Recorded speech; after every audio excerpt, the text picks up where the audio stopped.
singa oli akuvuga emyezi tuli mu kwakomeka guno gwa kutaano tumalako kati singa omusajja akuvuga emyezi ebiri ne tuyingira ogw'omunaana ne kirulinga nti kale nalukolera gusigala gukusinga tegeeza okulonda kuba tukujjiddwawo tuba tulinda general election kyemulina n'okutegeera nti Kawempe ebadde ennimiro gy'otaddemu nnyo kasooli n'ekaddiwa kati omulimi omugezi ekyakola ng'agambe n'ennimiro kasooka enjizise bw'amala okugizisa ne bwayitawo sizoni nga nnya n'akomawo n'ayokya ebidde ebyo n'eddamu n'ekola ki Kawempe NRM abadde ekimanyi terigiwangula okabuuka akantu kati yo NRM okukeera ku makya Kawempe n'egisaddaakayo ng'ennimiro so Kawempe tuyina kumanya na kwongera kweteekateeka nga opposition kumanya nti omusajja kitegeeza ne protest vote yaffe asobola ogirinnyama. Do you have any other plan apart from protest vote? I don't know. Kitegeeza democracy yaffe gwe batusiigira mulala weerabire democracy yo gwe tulowooza nti ebyobufuzi mu Uganda birina kutambula nga waliwo government efuga n'egivuganya bonna ababa sponsoringa beba abatusomesa ekigambo democracy nga be bazungu be bayimiriza opposition be bayimiriza ne government yo omuzungu asigala tafiirwa akimanyi nti government bwevaako ayina already dangerous substitute aliwo Mpuuga talina lugendo obula nga bw'ogamba nti mu nseenene bwe twabanga tukwata enseenene zaffe bwe twabanga tukwata enseenene waliwo ze twayitanga zikulubazzi kulubazzi ezo z'enseenene zitaateranga kulabika mu nseenene okategedde tezaateranga kulabikanga naye nga bw'ogikwata bagamba ha ogikutte kulubazzi eno erimu kati Mpuuga tujja mutwala nti ye kulubazzi mu nseenene nnyingi ajja kuba president nenki tuyita Mpuuga political career ye yaziikibwa ng'eziikibwa bannabyabufuzi banne abaamukomerera bo nga tebalina kisa wadde n'omulundi n'ogumu nga bakuba kumupa paka kuwulira bubi Mpuuga takyayinza kudda waggulu oba akomye azze kuwandisa ekibiina akitwale mu iPod ali omusimbi gwe nakyo kisoboka naye nga ye Mpuuga politically takyalina lugendo. I want to be frank with you nti lumu omusajja ajja oli amugamba wayinva mu maaso oli amugamba anda wikiro yali talina lumala lunampa luyi aba loje nkuwadde n'amugamba anda wikiro nkubye yeteeka lyenkukubidemu bye n'amugamba wala omusajja kumujjawo nge bamutwala birwa na ttaka so lwaliro singa osose n'oddako wabbali tize bongamba bava maaso nsooka kudda mabega. Anyway, abatulaba mwenna abatugoberera ku mikutu gyaffe SRK Media abatulabira ku MC ya live mwebale kubanga mutugoberera era mwebale kubanga musubscribinga ataddeyo comment mu bulungi ne weba yambubi because ekitusabisa kubeera nga oba comment mbi oba nnungi ebeera kebadde wonna SRK Media twaita TV okwangade yagwa ebadde yagwa ebadde yagwa bula jasi yusise badde yatujjako ku mpewo ne kati twakomyewo abatulaba mwebale kugoberera na bugumiikiriza twakomyewo bebale nnyo kubanga babadde bakulindirira dda andi omanyi lwaki baba bakulindirira olabira ku bintu kyotadde ate baddamu ne bakiraba kanti bambe sajja go badde wabulira wa ne bagamba nga tujaga naye nga mukafe kalika kyabaako SRK Media ne MC Meya live mwebati wetubeera mpola mpola nga tuwaya ku nsonga emboozi ezimu so munange gwatana subscribinga naffe ate tulabe emboozi zino mu bulungi nze Salongo Ranks Kalyango olunaku olwaleero tulina emboozi tugenda okunyumyako ne MC Meya wano andi naye omutunulizi wa nsonga ate alabira ddala wala Meya soko buze kubatulaba abatulaba ku mukutu gwaffe omulungi MC Meya live ne ku mukutu gwaffe ogwa SRK Media omukutu ogusinga okubeeta abantu ababede ate abatunulizi b'ensonga mwami Kalyango bali kunkyaza wano gubundi ogusoose ngono gulinga gwa kusatu twanyumyako n'emboozi ya media eyakutwala emubende eyo pasikutukako ologwira wagwe netwogerako ko nekumbozi yaja tizuula kati gwogwira waawo wasiranda bano balekera kumpikaawo mwanjige eggumba amalogo ava muri bayityo kulika mwanjige eggumba kati awo nesigala nga ndi bwentyo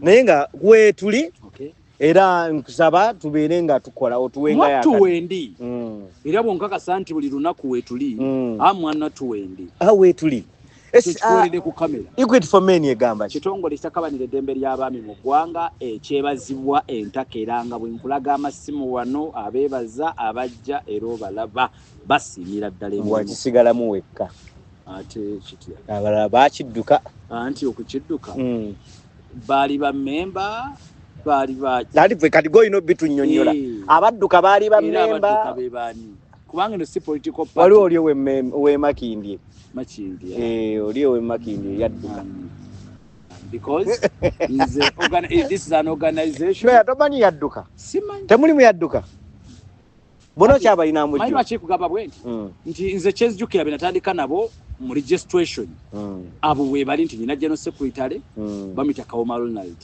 Kawoma mwali Kawoma Ronald oba pike fat anina mukwano gwa bamita Dennis by the Dennis ne wali ku board member Dennis wafe n'abalala okitegedde nze mutandisi era nze director waakyo ukitegedde kakati siso akanjale ngati gundi yakiddukamu andi walo yatugamba mbu ekibina kyawandiisibwa okuba oluseke abawandiika okuba oluseke baali balala abawandiisa ndowooza baali baagala okuba oluseke but this is an organization emanyidwa nga Equity for Men Uganda ne bwogenda ku Google ne bwogisearchinga you have all the details ne bwogenda okulaba oba ya registered buli kimoja kusanga Equity for Men era ojasanga CEO emeya mutandisi wacho kati kyabalala simanyi netwogera ku kyaffe ekiri kyokka mu Uganda Equity for Men ndiwo kibina kiwanire eddembe ly'abasajja mu ggwanga n'abasajja baagi bakaaba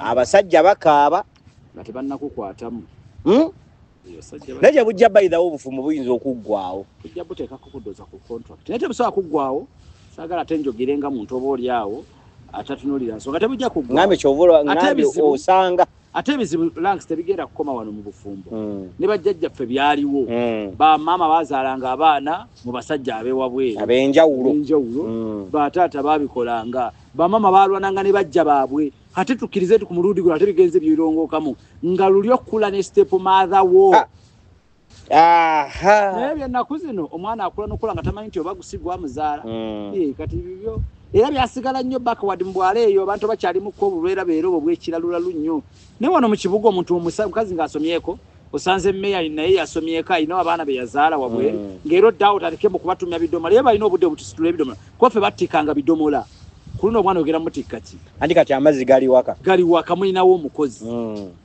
kati omwana wange ogerako nga nti musanze bamwozesa ngoye wa myaka 5 eroza tetukuziza kati birerya anti era olina okukkiriza tuyinza okuba nga tetukuziza birerya zisaaki because n'ensi egenze ekyuka nti etya ennaku zo tekyali yakukozesa maanyi tuli twaga mwana tomukoza bunafu omwana tabalina kulima kati kyogamba abaana b'ennaku zino bonna balima okugaggawa nti luli omwana leka ggwe kumujinya leka omuyigiriza emirimu abaana b'ennaku zino abeera mu kisulo okuva bebi kati nze owange top class ali mu kisulo sisuubira ddi lwagera kuva nange salima simutasoma nkodde sisuubira lwagera kuva mu kisulo kitegeeza agenda kuvaayo nga olusikano baba kuyambya akwadde obulamu agenda ku university olugira bye byennaku zino omwana gataata zinafunye kiddiru ngenda mu America yamanyi ensi emukunyiza eyo yamanyi anyway tuyiseeyo buyisi ameya nga tunulira ensonga n'ebibadde mu nsi mu wiiki eno ndowooza tutandikire wano ekyajjo juzi wano abambadde suuti yataano 500k gikwate kettiri oliwulira wazeevaamu oba baagikutokyogera oba baagikuwa oba isuuti baagikuwa ulyaso abantu batona engoye wali yali antoneddeko ekanzu nasiramukira mukanzu bagampaddeko amayitirivu ennyo nakulaba ne Seeka gundi bamuyitani Ajani Seeka kiti Ajasani mwetaaga nange Ajasani bulwadde ajja mukutwalira tajja bulungi alina bayira ne project bagita low cost houses tutunda ennyumba ku millions 97 naye ennyumba eyo gye tukuwa mu bibuga wano wakati tuyina wano nga ya cash oba ne ya loan osasula mu installment nyinza okugamba 97 n'ogenda weekanga ne yaleese enkola eya installment tigwosasula mu bitundutundu mpaka lweriggwayo ennyumba ya bisenge 3 mulimu sitting room mulimu nekyetwandiise eddiiro mulimu toilets mulimu n'ebiyungu nyumba eritudde ku ploti 5 ku 10 nyumba eri mu kikomera bagikukwasa otweka mbotesi buliri kwebaka kubanga buli kimu basandali ya smart because buli kimu kibeera bada n'abantu gwe nali ngamba awo ne mbagamba ebaddala ko tukusaawe ntwetaagayo embeera bwezi anti kati olwaliro lankisi abantu bakoye okumenyeka lwaki agula ploti ya millions 10 5 katema tugga wano jagisa ku millions 10 owane kasanjika nakawuko gise ku millions 10 5 ku 10 yekyapa kakati obalemu ennyumba gyogenda otteeka mu nzike ng'oli millions mmeka kati omuntu abalamu n'agamba lwaki sizibiriza emirundi gumu n'engulya ddala eno n'enteekamu mpolampola kubanga tufaate enkola eyaffe oweza millions 39 n'oyingira kasi oweza millions 39 nga bakuwa ekisumuluzo ng'oyingira ebisigadde bisasulira munda tujja kunoonyako tulabe n'ennyumba ezo anyway nabadde wiiki eno kooti yavaayo n'esazaamu obuwanguzi bwa Erias Nalukoola Luyimbazi era neeragira nti ekifo kya Kawempe North kiri vacanti okusinziira nga bwe nalabye ku lupapulo lwaweerezeddwa nga lugjayo obuwanguzi buno agitabaddeemu Nalukoola tabaddeemu yagenda kuyijja naye okusinziira ku lupapulo lwe nalabye nga bagamba nti ku buvuyo obwakolebwa mu kulonda okwo okwaleetera abantu abangi okubeera nga tebalonda nga mwe muli n'omukyala Farida Nambi teyalonda naye ate obutambi bwavuddeyo nga butulaga ng'omukyala Nambi yali atiikinga akalulu ke era n'akassa ne mu box ekisuna ng'ejjukira nga Nambi eyalonda kifaananyi nga Nambi akuta kagoni ng'akalonda era n'akatiikinga nokatinga ng'abaana baabugjeeyo okyegere what is your take ku nsonga ya Kawempe North okubeera nga kooti yasazizaamu okulonda manyi obuwanguzi bwa Erias Nalukoola kyetulina osooka otegeera ti abantu betulwanagana nabo kyenya asooka otegeera kiri kimu tulina kutegeera gavumenti si gyetukulembera era tulina kutegeera interest zaayo zeziriwa yadde goina interests nyingi mu ekyo kyoliko naye the ruling government interests zeeyina mu ekyo gwe so-called opposition kyoyagala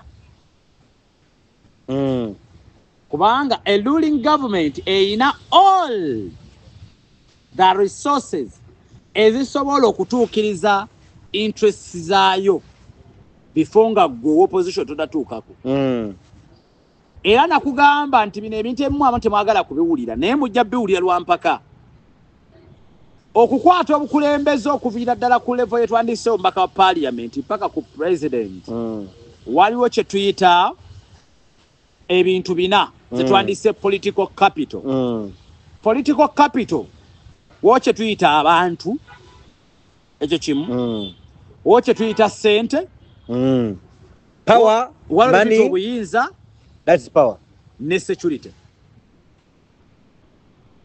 abantu sente obuyinza ne security bo batwandise obukuumi kitegeeza ki tibomala okutegeera nti 4 factors ezo zezikola omukulembeze nga tonnaba na kulowooza obukulembeze buva eri Katonda obukulembeze buva eri Katonda yes we accept buva eri Katonda naye ekibuuzo kiri nti ebyo yadde ne Katonda wagambira nti ayamba yeeyambye lubaale embeera nga n'embirokookoze eki otadde Katonda tonnaba kwesigama nnyo nti obukulembeze buva eri Katonda. Do you have all the 4 factors is making a true leader? Inti ezenyanga bwenzi kumenyedde wano people ne tikinga sente obuyinza ne security aluga amati security nti opposition gwagala okutwala obukulembeze of the 4 what do you have?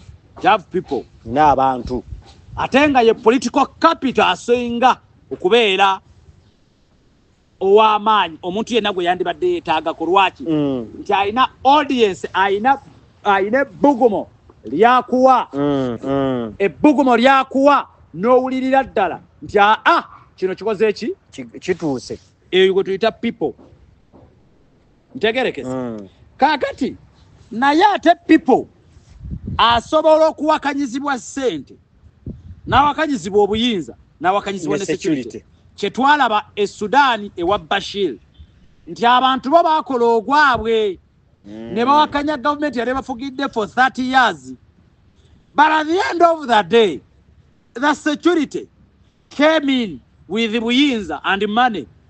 So at the moment olwaleero the people abakola omulimo gwabwe okusuula government ya Bashir tewali representingibwa.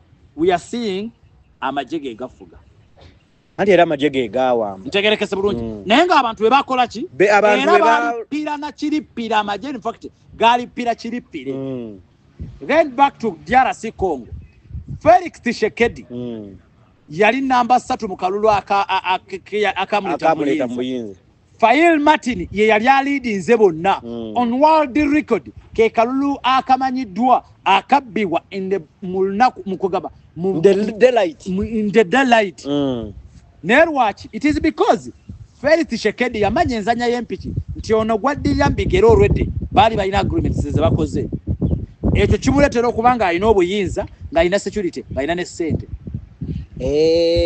kati mwe abantu mwalonda ne mumala okuvotinga you did all your part ne tutakola protestive vote mwe mwakola protestive vote abalonda bulungi bakola protestive ekawempe bakoze kirwandise protestive vote ne bakakuma protestive vote yetya nti mulonde bwe mampozi nga je manyisi je mumanyi etusomesebwa protestive vote singa kasanga tsenda muchagulanyi akunga abana b'abantu beyiwe ku ngudo bekalaka okategedde kugenda kulonda mumalo okulonda mukuma kalulu kamwe mukalangirire it's what they did in Kawempe balonda mu bungi ne bakakuma mu bungi ranks era ne bakalangirira era nalukolangire nalukola n'alayira era nalukola naweebwa n'ezimu ku facilities ezisookerwako bisatu babimuwa bamuwa ebibiri eby'emmotoka n'ekikumi ekyaki ekyokuwezaako ennaku ntegerekese bulungi kaakati abantu be bakikola tukyali mu factor yaki y'abantu but here comes security obuyinza ne side bimujjamu bimala okumujjayo ab'Ekawempe ekiro basuze beebase banywa bajja edda n'ebidongo byakoze eki era ensi etambula awo enkulagira the 3 we bisobola okukola nti kitegeeza nti nga bw'owakanywa nga bw'oyaya n'okukyusa obukulembeze kyovola abavuganya bamanyi okudda ku katono nnyo emabega ne bakyusaamu enkuba nga balaba pulani zonna bazikozeseza ne batandika okwenda lulimi lutandise olwa sweet tongue olw'okuspoon feedinga olw'okushuga coatinga oluwandawana ab'amagye n'ebitongole by'ebyokwerinda timutuwagire manifesto netandika okuba nga eva nnyo ku bantu netandika okuwaana n'okusuubiza promises bano betwandiise aba security lwaki nti the moment you have security you have the power bwetwandiise obuyinza the moment bano ba security organization nazimala okugulayo ideology what you have ne babaye baga this man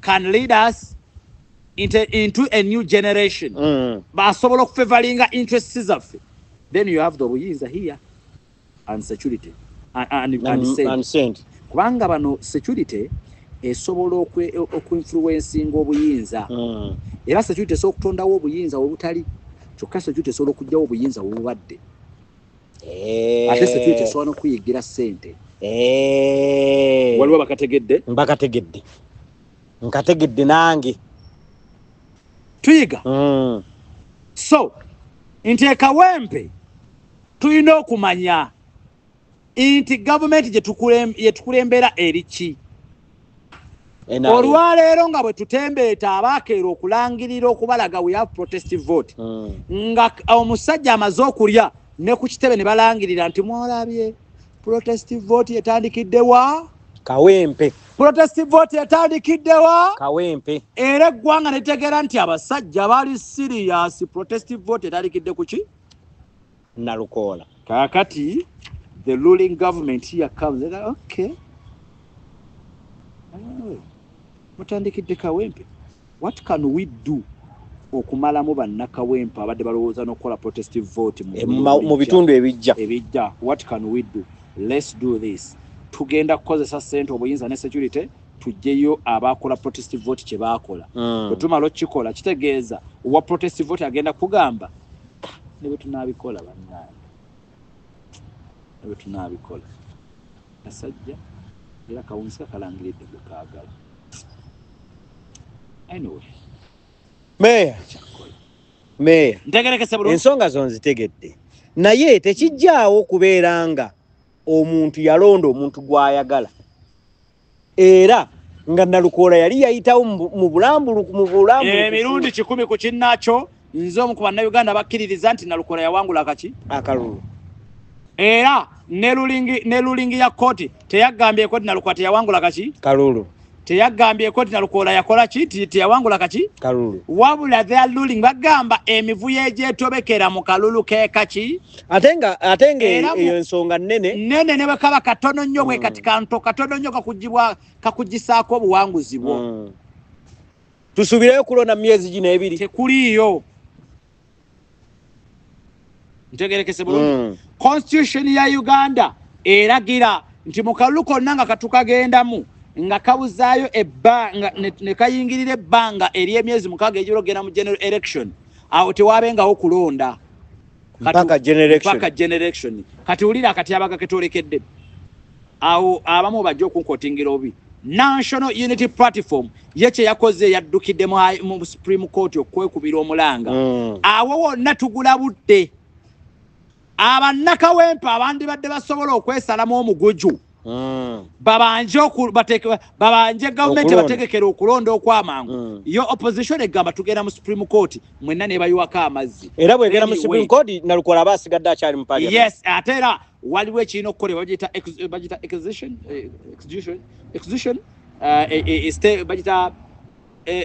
stay bagita application yo gibalina okuwandiika mu High Court eyokukkiriza Nalukoola sigale in court in parliament nga nokukola ki nga n'okujulirwa omusango bugenda mu maaso. But waliwo ne possibilities ez'okubanga court egaana.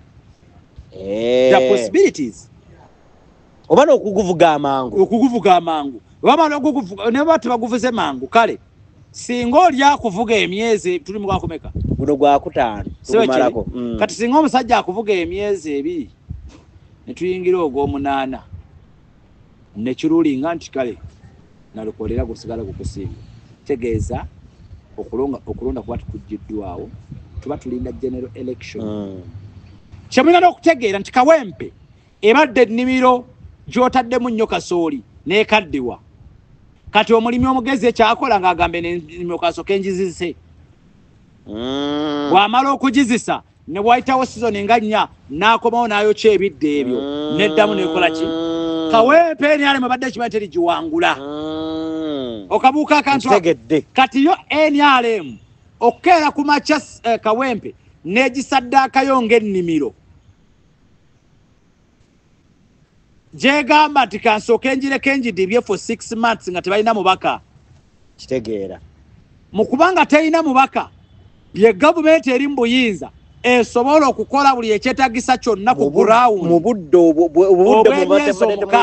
mubaka bwe mutalina mubaka okukomyawo emitima gy'abantu abamu abadde banyiigira NRM. Kyova olaba at the end of the day we may see nga Kawempe ekomyo mikono gya NRM bw'oba teweegendereza. In just a mistake. Kampala wano. Yes. Tuchiwakanya. Asi chiwakanya just ngamba kugambe. Ruling government. Lwakuba nti ffe betuba tukola analysis waffe. Abantu abate twagala batiisa. Because ffe twawukanamu ate katono nnyo ku bano abaagala okuwulira bye baagala bafutu soja abamu. Nze ndi futu soja nzo ba futu soja naye ate ayagala okuba aba elites ab'enjawulo okureasoninga sagala kukyamuukiriza. Chovola nti President Museveni muteekako aka His Excellency Yoweri Kaguta Museveni because is the current president and the recognized one. Sagala kukyamuukiriza.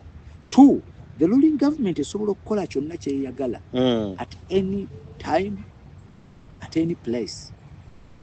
Tegerekese bulungi? Tegerekese bulungi. Nkitegedde. So ekawempe tuyina kumanya na kwongera kweteekateeka nga opposition kumanya nti omusajja kitegeeza ne protest vote yafe asobola ogira ennyama. Do you have any other plan apart from protest vote? I don't know. Do you have any other plan apart from protesting? Nze nganze simanyi. Neyinza okubeerawo. Eyinza okukola ki? Okubeerawo. Kati bwebanga weeri mulindeko ojja announcinga. Kuba nayo bayinza oggibwamu. Because olwo protest vote y'omusajja atandise okulaga nti agikubamu ebiki? Ebituli. Nze nabadde manyi protest vote olweko okwata ku buwanguzi bwa Nalukoola. Kawempe egenda kwekalakaasa. Abasiraamu bonna ab'ekawempe buli kimu bagera kola ki? Kwekalakaasa. Olina agamba nti ate kati weekalakaasa ki? Tulinze kali akaawamu mukwano gwange. Kana akaawamu ng'ensi yonna keetunuulidde. Tolina bw'ogenda convincing nti ate kali akaabadde mu kifo ekimu ekawempe ng'ensi yonna keetunuulidde. Kubanga bannagabira basobodde ku protesting. Ate ak'eggwanga lyonna tewali asobola kuvaayo. Lw'ogenda okukonvinsinga ow'Emanafa, ow'Ekkuumi, ow'Ebugweri, ow'Ebusembatya, ow'Ekakumiro. Bw'ogenda omukonvinsinga nti kati bonna bakugambye nti ekiri Ekakumiro kikambwe, ekiri Ishema kikambwe, ekiri Ekashali kirala, ekiri mu Moroto kirala, ekiri Ebugweri kikambwe. Lw'ogenda obakonvinsinga. Kiyinza okubeera ekizibu. Meya, mu mbeera eyo byonna tubitegedde, mu mbeera eyo kino kirekawo bannayuganda abakeera ku makya ne balona gye buvuddeko eyo electoral commission yavaayo n'eragira abantu nti bavaayo ne batalonda, nti gw'okuvaayo n'otalonda ate nagwo musango. Kati kino kirekawa nga electoral commission eri mu budde bweyagala okuzza emitima gy'abantu balonde, naye ng'ate n'abakeera ku makya ne bagenda ne balonda obuwanguzi bwabwe busazibwamu. Kyemino tegeera nti Uganda democracy katambaala ke babasiba ku maaso. Politics musoke mutegeere kyafuuka nga kinyuma omupiira. Ti season etuuka nga ya Christmas ne mukyakala, Easter netuuka Yidi ne mukyakala. Nti olunaku lw'okulonda ebeera nga public holiday bannayuganda ne bawummulamu ne bakyaka ne bakola ku ffujjo ne beerabira ku bintu ebimu ebibaluma. Tyaseno lwesanya ne Manu politics bwatyo bwali naddala mu kalulu ke ak'eggwanga Uganda. Ebyokulonda tukitwale nga gwafuuka agamuzannyo. Lwokera ku makya n'obetinga ne muwakana ne Chaliwona ajja kubalya, ajja kulya zigeno tera sawa 12 saawa emu nga mutegedde ani awangudde. Ye politics we Uganda. Nti baatusiba kye tuyita so called democracy. Ne democracy yenna nga ali ku favors aba imperialism abazungu. Na kugamba democracy w'abazungu gwe batugamba ayawukana nnyo ku Africa. Ntegerekese bulungi. Democracy w'abazungu batugamba ayawukana nnyo ku wa Africa. Mu nsi eri one kutandise first ensi gye tugamba ekyasinze okubeera nga gye etambulira ku demokrasiya ye America olwaleero. N'olwaliro Trump akera ku makya naye n'akozesa obuyinza bwe bumuweebwa nga president n'alagira ti Voice of Africa ekere ku makya eggalwewo. N'akera ku makya n'agamba nti abayizi bonna bave bunaayira abali mu Harvard bafulume. Yes. Obwo buyinza obumuweebwa ssemateeka nga presidential directives ne zikolerawo with immediate effect. N'agamba nti kino kikole. Ate ne kikola. Kitegeeza demokrasi yaffe gwe batusiigira mulala. Weerabira demokrasi yo gwe tulowooza nti ebyobufuzi mu Uganda birina kutambula nga waliwo government efuga n'egivuganya. Bonna ababa sponsoringa beba abatusomesa ekigambo demokrasiya nga be bazungu. Be bayimiriza opposition, be bayimiriza ne government. Y'omuzungu asigala tafiirwa. Akimanyi nti government bwevaako ayina already dangerous substitute aliwo. Tudde kayimba k'abasudda ka Africa. Yes. Mu bombiriri asinga okutuukiriza interests z'omuzungu y'alina obuyinza. Okategedde? Nkitegedde. Nti y'omuzungu kyova obalaba nti ajja kujja ku Ekavule agende ku ewa DP agende wa FDC agende ne wa Muhoozi agende wa Andi kati ekyo kye neebuuza fenga bannayuganda omuzungu asobola okujja wano n'agenda mu kibiina kya National Unity Platform n'ava mu kibiina kya National Unity Platform n'agenda mu NRM n'agenda mu PFF n'agenda mu bibiina byonna wano mu Uganda ne tutabako kye tunyega naye ate meya bwenva okalyango bwenva wano nembanga mbadde wa National Unity Platform nengendako NRM aba National Unity Platform tebadda mukumbuuza bwemba mbadde wa NRM nengenda mu National Unity Platform okukyalayo newemba bandabye ensaliikirizaawo tebadda mukumbuuza ate kyekugambye nti muwoza simanya abazungu tubamanyi fe waffe tetubeesigama nnyo mukwano abazungu ffenna baatu brainwashinga teri ategeera nga tategeeredde ku muzungu opposition gy'owagira yeetaaga nnyo omuzungu n'okusinga gwe bw'okirowooza in fact opposition yeetaaga nnyo n'omuzungu n'okusinga gwe munnayuganda agiwa akalulu ne gavumenti yeetaaga nnyo omuzungu n'okusinga gwe munnayuganda agiwa omusolo kugambye kankikuddiramu opposition yeetaaga nnyo omuzungu n'okusinga gwe munnayuganda eyandibadde agiwa kaki akalulu kyokka ate gavumenti yeetaaga nnyo omuzungu n'okusinga ate gwe munnayuganda agiwa omusolo kati y'omuzungu alambula batabani be era bye mwogedde wano n'abitwala n'abigamba munno tyaba neno gye mpitidde ndaba banna bano abaana bona batubatereereza kino bayinza okukola kino oli ne yeetereeza kyekyo muzungu mmwe mwenna mutuukiriza interests za muzungu kyeyabagamba democracy naye nga democracy ye gwatembeeta ewaabwe bw'omutapute ennyo naddala ba elites ab'enjawulo ayawukana ne ku mutembeeta wano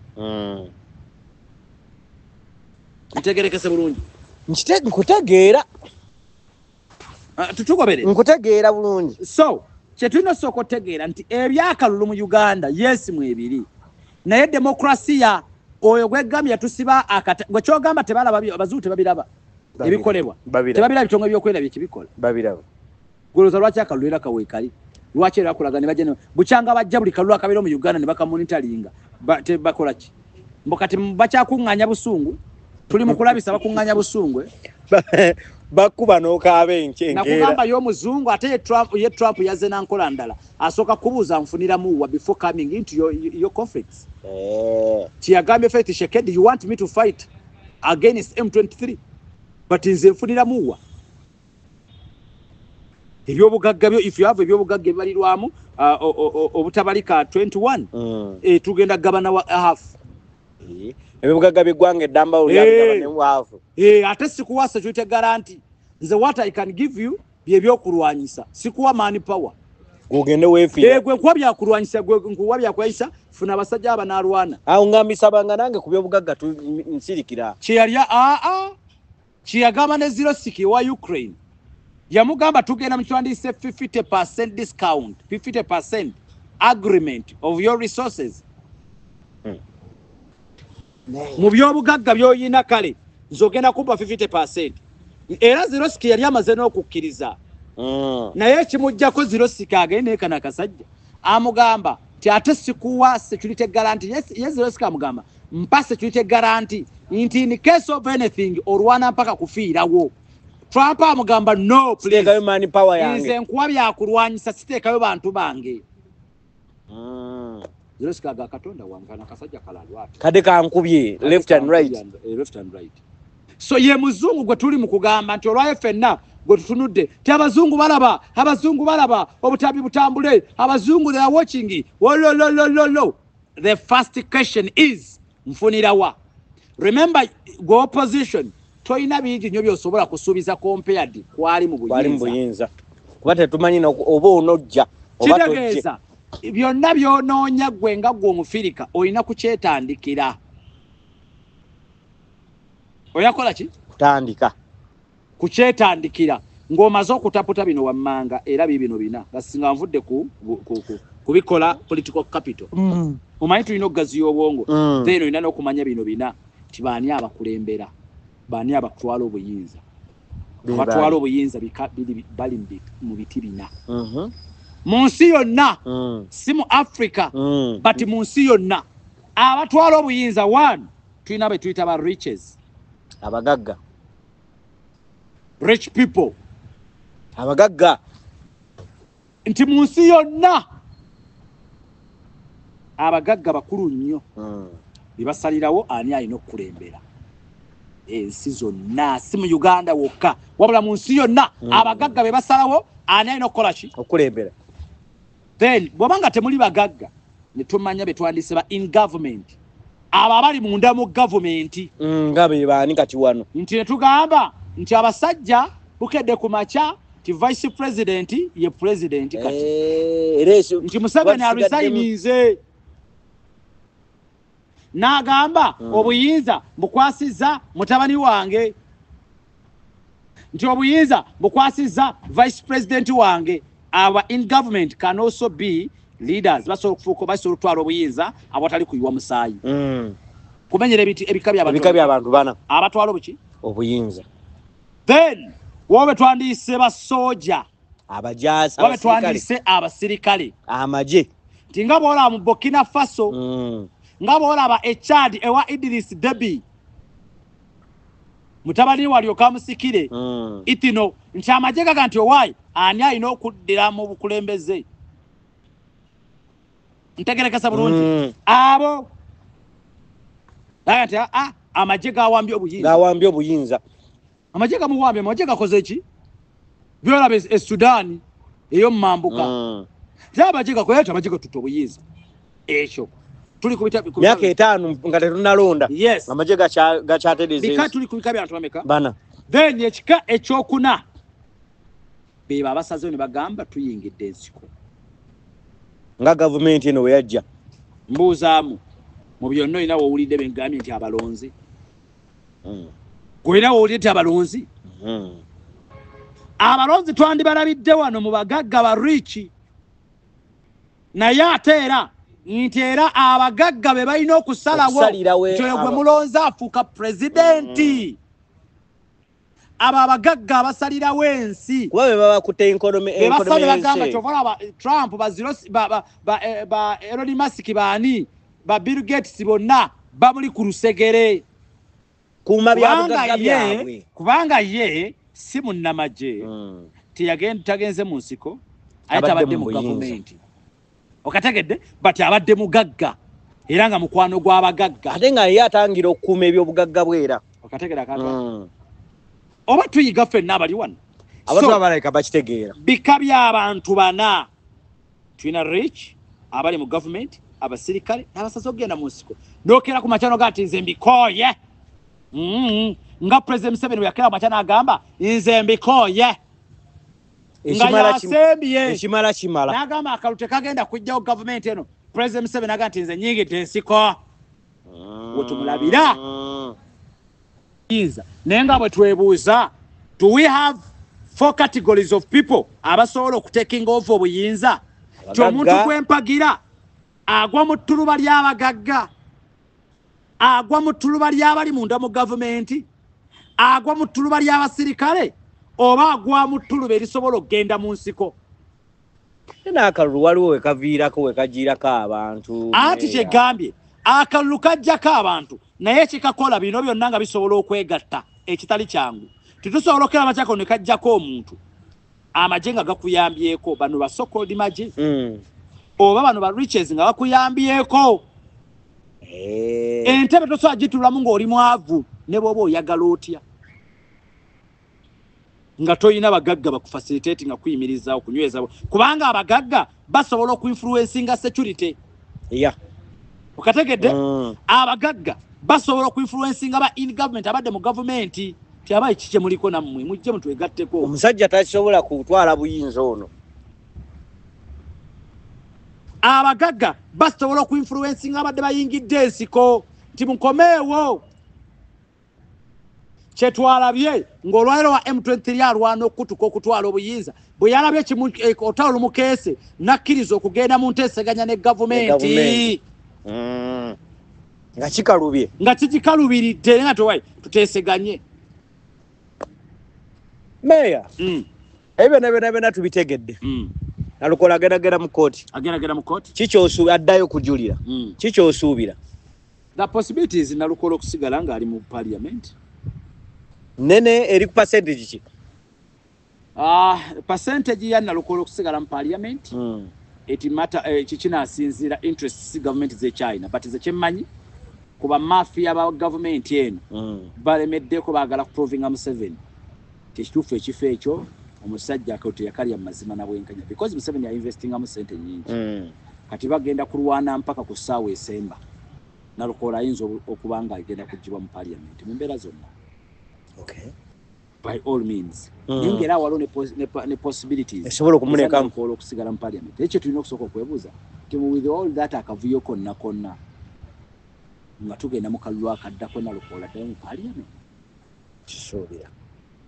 Because kankube bannayuganda nabo bannayuganda tobeeyalira n'obeebikka. Tebakuwa chance mirundi ebiri. Munnayuganda agamba naye tujja kubeeramu ebyo katemba wa kkooti. Katuwa omwana kate naakuvuganya ye munnanga akiteekinga nga advantage. Bane omusajja wammwe naali mu katemba we. Kati bakere ku makya ekibiina kiwa omuntu omulala kaadi. Yo waayi. Akuyiwe. Olunaku olwaleero Mpuuga awandiisiza ekibiina. Atongozza ekibiina. Yavaayo n'atugamba wanaaba atuusizza era tujja kutegeera. Naye olwaleero official ekibiina talina lugendo Mpuuga. Talina lugendo. Lwaki? Mpuuga talina lugendo. Wabula nga bw'ogamba nti mu nseenene bwe twabanga tukwata enseenene zaffe waliwo ze twayitanga zikulubazzi. Kulubazzi ezo z'enseenene zitaateranga kulabika mu nseenene. Okategedde? Tezaateranga kulabikanga. Naye nga bw'ogikwata bagamba ogikutte. Kulubazzi eno erimu kati Mpuuga tujja mutwala nti ye kulubazzi mu nseenene nnyingi. Etatera kulabika era nga bw'ogikwata buli omu yeewaana agamba nti bw'omaze ogenze zikwata bana mbi.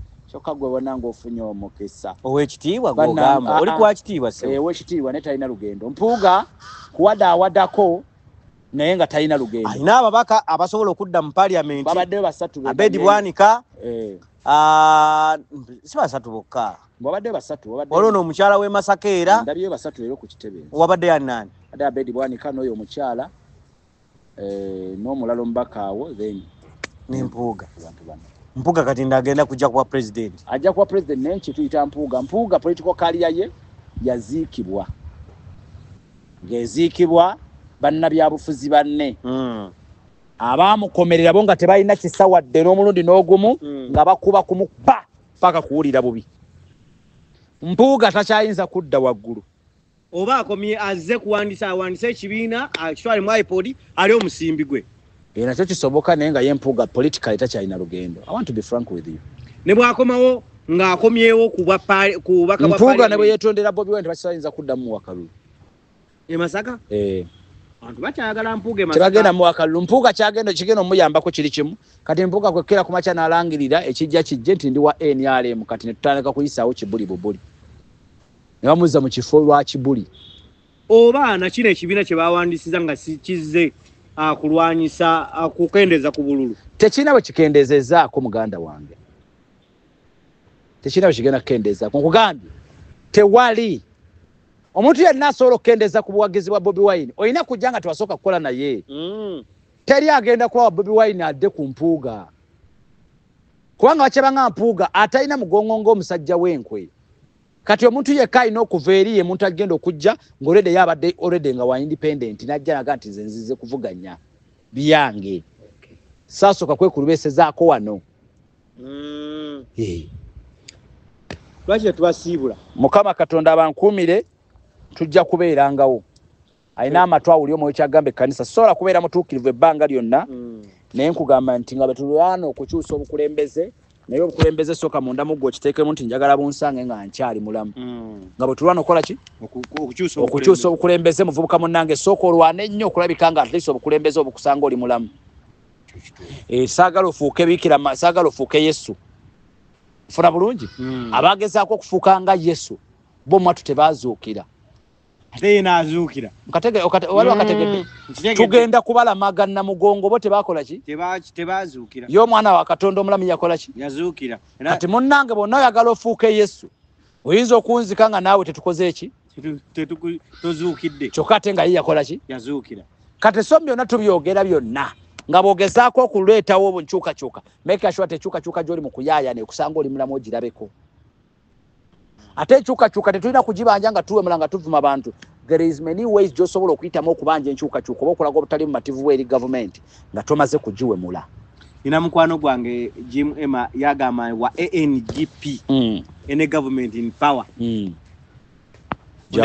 jawagira nenga ANGP nenga musajja yonga nalina akatuuka wano nga yali musajja nnyo wanchuka era nga gamba wa ene government in power yachuka buchusi amana nategeera nti nebintu gamba nwana mbere mulamu government je njagala isange manyi lwakigamba with the facts nga nakajja wano mukube twakayananga nga mugambana nti byenkulengeza bino nti owaayi sojja kugenda ku luguudo kwekalakaasa yali nyeeri era yali nyeeno alabika tewabeerangawo yali nyeeno gambe twetwalanga emisinde wano nga ngezaako mukugambe nga muteekawo mugezaako mugati owaayi kati naye bw'oŋŋamba nti kati naye atansebbiira abanga bwe tubiraba ene government in power yeeyo kyagoberera sajja gambye etteeka lya UPDF amendment bill likoze eki n'akugamba nti engatto ez'amagye zefaanyi kati bagikwala nze nzija akugambye buli kimu ekyefaananyi ez'amagye kikole ki nkisuule kakati bw'amala okikugamba gwe tobuuza under which law ekyo mukama wange Mama Disereko yakanyumiza nti lumu kasitole ke kasembayo nti lumu omusajja ajja oli amugamba wayinva mu maaso oli amugamba under which law yali tannalumalayo nampa luyi aba noje nkuwadde namugamba under which law anti under which law nkuwankubye yeteeka lyenkukubidde bye namugamba wapa omusajja kumujjawo nge bamutwala birwa na ttaka so lwaliro singa osose noddako wabbali kino ngamba nveewo wano tinze bw'oŋŋamba bava mu maaso nsooka kudda mabega nindyoka nkusinga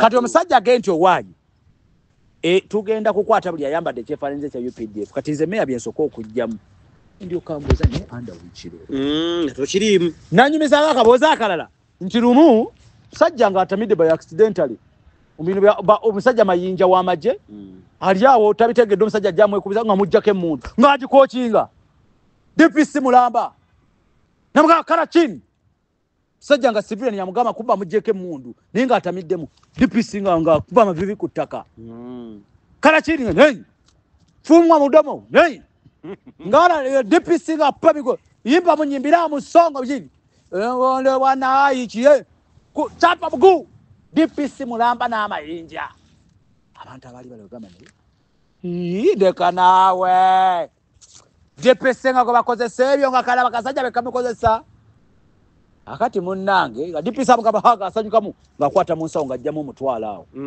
kasoka mukasa wadde onyumidde nga asooka agufuuwa oli omuyaayi amukookingidde mundu ng'omuyaayi asooka asanyuka tompalede ku seringa mundu agiteeka wansi nga DPC agibaka bwe yagibaka mugaa kati baasi